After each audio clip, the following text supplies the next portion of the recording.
Caso Isadora Mourão. O Portal P2 conversa com exclusividade com o noivo da vítima, que esteve a noite da sexta para o sábado com a mesma. Noivo, a sexta para o sábado, como foi a convivência? Como estava a Isadora Mourão da noite da sexta para o sábado, que foi o dia do crime? Carreira Neto, ela estava super normal. Ela estava super normal. Ela foi volta de 5h30 na minha casa, que ela ia fazer uma maquiagem com a minha irmã, e depois 6 horas da noite a gente saiu num barzinho que tem no Parque das Opalas, e em volta de 10 horas da noite a gente foi pro hotel, para pousada onde que nós dormia toda noite, né? E a gente foi dormir em volta de 10 horas da noite, acordou de manhã em volta de 6h30 da manhã. Isso do sábado de manhãzinha. Isso da sexta, da sexta pro sábado. E aí quando foi em volta de 6h30, nós acordemos, ela foi me deixar em casa que eu precisava trabalhar, que eu entrava 7 horas no trabalho, e ela me deixou lá em casa lá em volta de 6h55 da manhã. E aí foi para casa da mãe, se despediu de mim, nós se beijamos e tal, ela se despediu, normal. E aí foi para casa da mãe, né? E toda vez que ela chegava na casa da mãe, ela mandava mensagem para mim. Mandava as orações aqui, sempre ela mandava oração pro grupo de WhatsApp dela, entendeu? Coisa rotineira dela. Ela mandou a oração para mim, e depois da oração, geralmente ela mandava algumas palavras de amor, tal, de carinho. Ela mandou essa última mensagem para mim, era em volta de 6, que tá até no meu celular, 6h26 da manhã. Depois dela mandar essas mensagens de oração, ela mandava as palavras se despedindo, palavras de carinho e tal. E aí, nesse dia, ela só mandou essa oração. E na sequência já não mandou mais nada. Quando 7h26 ela sumiu. E geralmente ela não se afastava do celular. Sempre ela estava no celular. E aí depois de 7h26, foi a última mensagem, pronto. E aí já não tive mais contato com ela mais. Na manhã do sábado, quando você acordou com a Isadora, que você saiu com ela para deixar na sua casa, ela estava sentindo algum problema? Como foi relatado pela mãe de que ela estava se sentindo mal, estava indisposta? Não, ela estava super bem, nós estávamos felizes, ela não me relatou nada disso não. Tanto que após o crime, que eu fui lá conversar com a mãe e com o João Paulo, a mãe dela então falou, ela chegou aqui doente. Eu falei assim, mas por que ela não falou para mim que ela estava bem? A mãe dela falou para mim o seguinte, que ela não queria falar para mim para não me preocupar. Mas até entanto ela estava comigo, ela estava super bem, não me relatou de doença, de nada. Estava bem. Como é que estava a aparência do dia do crime? A Isadora transparecia o quê? Quando acordou de manhãzinha cedo? Humor normal, tudo normal? Tava tudo normal, aparentemente estava tudo normal mesmo. A última mensagem foi por volta de 7h30. 7h26 da manhã, 7h26 da manhã, tá até no meu celular, 7h26, aí ela sumiu. E ela não tinha esse costume, ela mandava essa mensagem e após as orações, ela ainda mandava se despedir de mim e falar algumas palavras. E nesse dia ela não, só mandou a oração e eu acredito que naquela hora ali, ela já, sei lá, já estava sendo assassinada, alguma coisa do tipo, porque foi muito estranho, ela não manteve mais contato mais. Depois da última mensagem, que hora foi que você ficou sabendo de que a Isadora teria sido assassinada? Eu fiquei sabendo 11 horas da manhã, porque eu estava trabalhando, então como eu estava trabalhando, eu não estava tendo tempo de olhar celular. Aí eu peguei, quando foi 11 horas, eu fui para casa. Quando eu cheguei na minha casa, a minha irmã veio chorando e falaram, mataram a Isadora. Eu falei, não, mentira, eu entrei em desespero. Comecei a chorar e tudo, eu falei, é mentira, é fake. Eu falei, é mentira. Aí eu peguei o carro com a minha irmã e fui na mesma hora para lá, para casa dela. Aí quando eu cheguei na rua, eu já vi a multidão de pessoas, muita polícia. Entendeu? Aí e ainda não caiu a ficha. Mesmo assim eu não estava acreditando. Entendeu? Porque minuto antes eu estava com ela. Tipo, 26 minutos antes eu estava com ela. Entendeu? E aí depois, né, saber de um negócio desse aí que abalou. Foi por volta de que hora que você ficou sabendo do acontecido? 11 horas da manhã. 11 horas da manhã foi a hora exata que eu fiquei sabendo. Na hora que eu cheguei, 11 horas que eu fiquei sabendo. Na mesma hora eu fui lá na casa. Aí já tinha muita polícia, eu não podia nem entrar lá, porque a perícia, tinha muita gente, estava fechado os portões, não podia entrar. Fiquei no lado de fora. Até conversei com a prima dela quando eu cheguei e tudo mais. Noivo, e no dia a dia, o seu convívio com a Isadora? A Isadora deixava transparecer brigas, deixava transparecer inimizades com o irmão João Paulo? Vou usar as palavras que ela se expressava para conversar comigo no dia a dia, né? Que ela me relata com as palavras dela, que lá tinha brigas constantemente, Relacionada à questão de dinheiro, questão financeira, questão de herança, porque ela me dizia que a mãe dela sempre falava que ia deserdar ela, isso é a palavra dela, ela que me relatava durante o nosso convívio, que a mãe dela ia deserdar ela, que a casa de Teresina ia passar para o nome do João Paulo, que era do João Paulo a casa de Teresina, que o sítio que ela tinha que era do João Paulo, que a casa daqui de Pedro II era do João Paulo, que o hotel era do João Paulo. Então, tudo era do João Paulo, que ela tinha que procurar um cara rico, milionário, porque ela não ia ter herança, que ela ia deserdar ela. Aí todo dia tinha essa confusão, que quando eu me encontrava com a Isadora, a gente dormia no hotel, mas durante o dia eu trabalhava e ela trabalhava no escritório dela também. Nós só se encontrava 6 horas da noite todo dia. Quando eu chegava, ela chegava primeiro, quando eu chegava depois, ela estava triste. Eu perguntava, o que aconteceu? Que você tá triste. Aí ela me relatar, não, porque teve briga lá em casa, que a minha mãe falou que vai me deserdar, que eu não tenho direito de nada, que eu tenho que procurar um cara milionário, porque eu não vou ter nada, que a herança toda é do João Paulo. Então, essa briga, já ouvi essa briga. E a questão também da D20, ela não queria deixar ela sair da D20, aí sempre tinha aquela briga, tinha aquela briga que ela queria vender a D20, deixar a Isadora de pé. Aí então tem esse atrito todo, questão relacionada a essa questão financeira.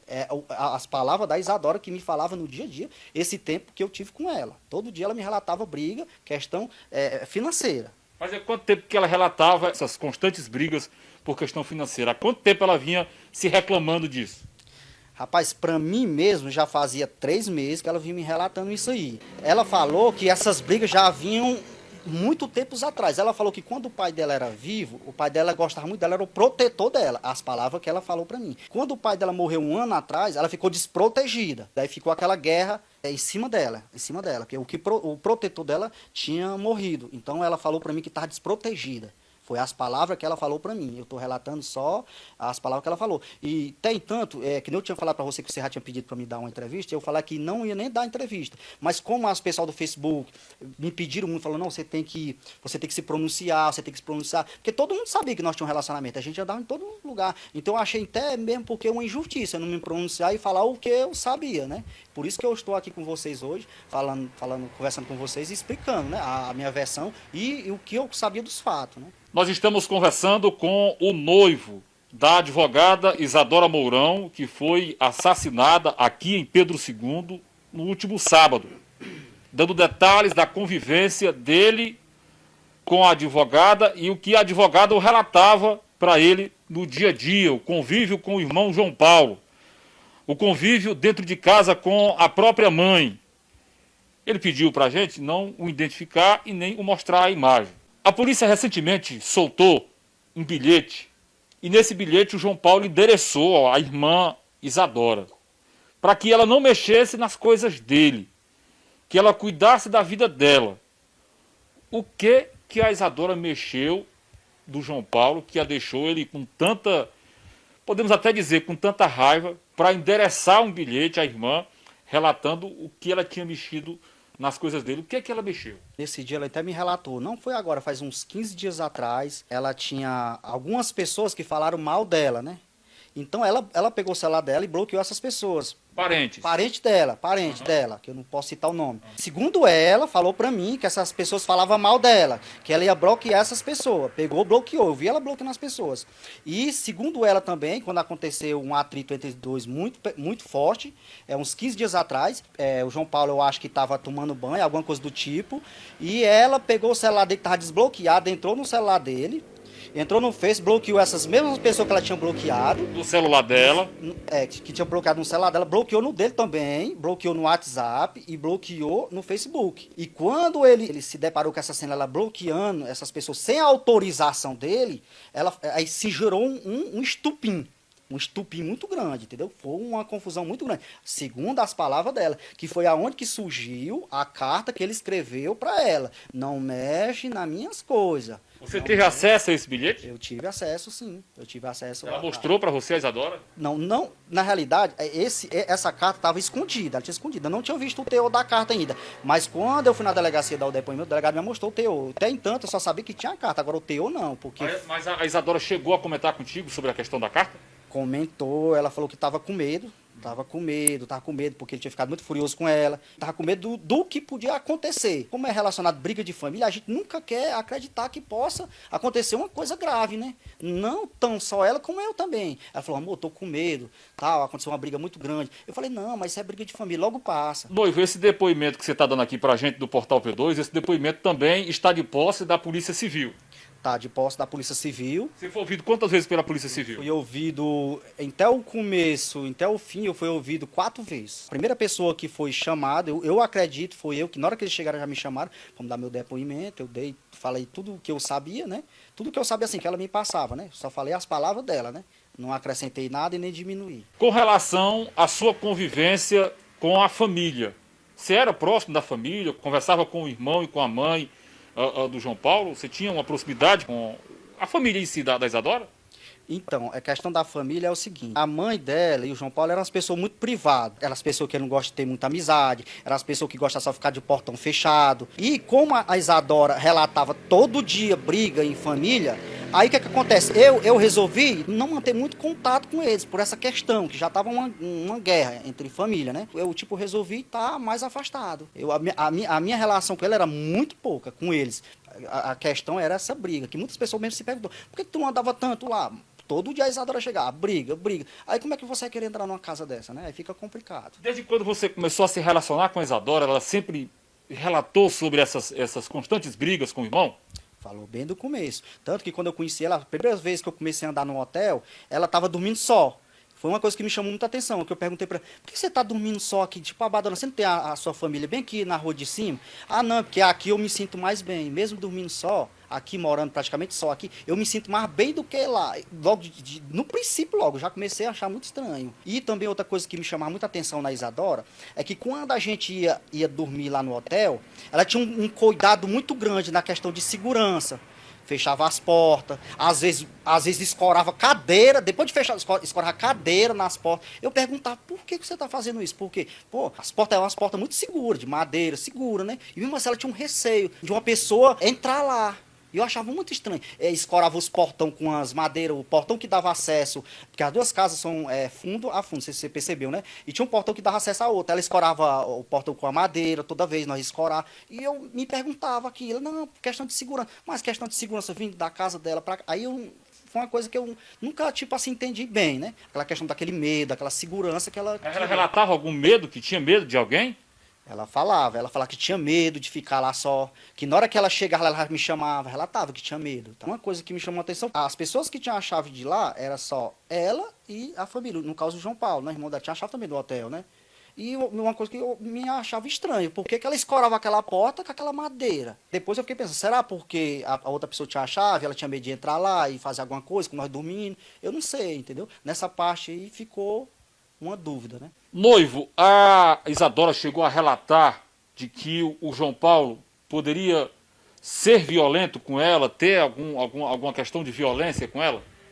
Ela falou o seguinte, que o João Paulo, meu irmão, as palavras, o João Paulo, meu irmão, ele é uma pessoa que ele quase não se comunica, todo tempo calado e tudo, mas se ele ficar furioso, ela tinha medo dele fazer algo que ele nem visse. Ela falou que ele tinha medo dele matar alguém que nem vi isso. As palavras que ela falou pra mim, só tô falando as coisas que ela falava pra mim no dia a dia. Ela falava pra mim no dia a dia. Que tinha muito medo, ele era muito calado, mas se ele explodisse, ele podia fazer algo que nem ele mesmo via.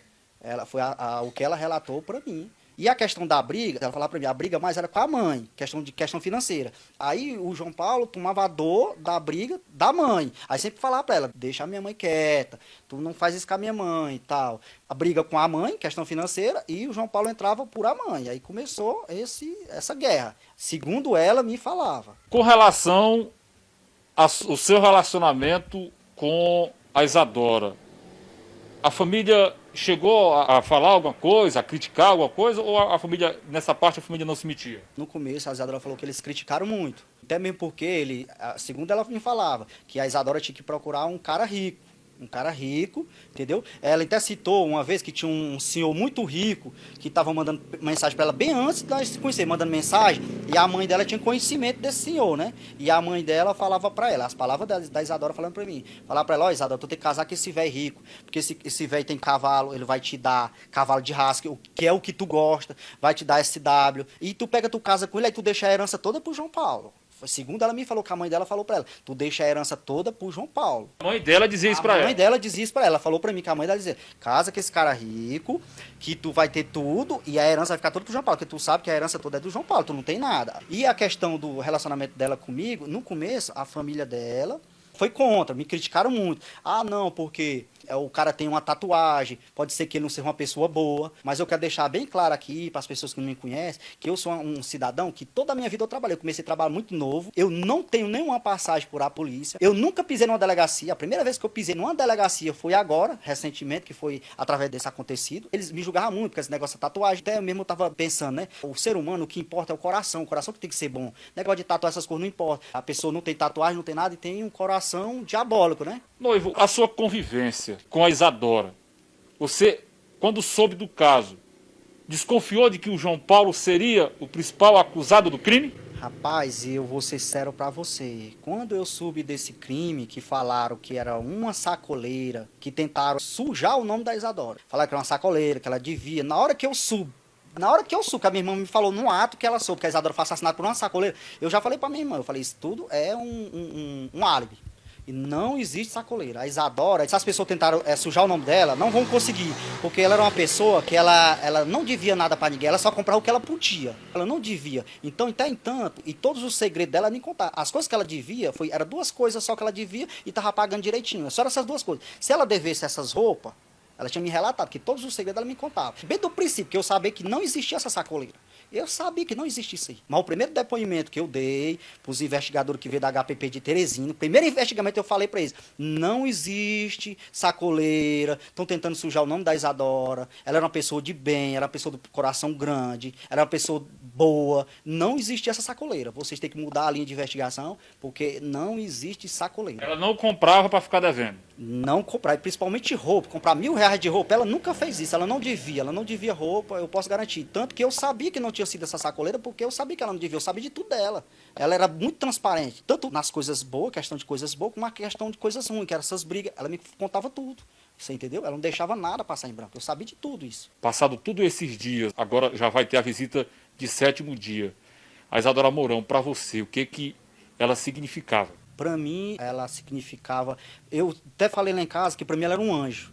As pessoas que não conhecem ela direito, algumas pessoas podem até criticar, mas eu vou ser sério para você. A pessoa que convivia no dia a dia, ela era uma pessoa muito importante. Para mim, ela era uma pessoa muito importante. Tinha um projeto para nós casar. Nós estávamos vivendo um momento muito feliz. Tanto ela como eu, nós estávamos muito feliz mesmo. Sabe? Nós estávamos num auge de felicidade tão grande. Se hoje eu estou dando essa entrevista, se hoje eu fui dar o depoimento, é porque quando eu vi ela no caixão, eu jurei para ela mesma que o que eu pudesse fazer para ver as pessoas que participaram desse crime, pagando por esse fato que aconteceu, eu ia lutar até os meus últimos dias. Porque eu tenho certeza que se fosse ao contrário, ela também ia lutar por mim até os últimos dias. Então, para mim, ela era uma pessoa muito importante. Foi uma perca muito grande para mim. Eu fiquei muito abalado emocionalmente. Eu chorei demais. Ainda estou abalado. Eu estou abalado. Está sendo um negócio muito difícil de eu superar. Vai levar um bom tempo para me superar tudo isso que eu estou passando no momento agora. Voltando aqui ao dia, dentro da casa estava a mãe de João Paulo, estava o irmão, que tem problemas mentais, estava João Paulo e junto estava também uma filha. Tudo isso aconteceu. Você sabe a rotina da filha da Isadora, como é que ela convivia na casa da avó quando ela estava lá, ela possivelmente não viu nada. Você tem algo a dizer sobre essa questão da rotina da filha? As palavras dela, né?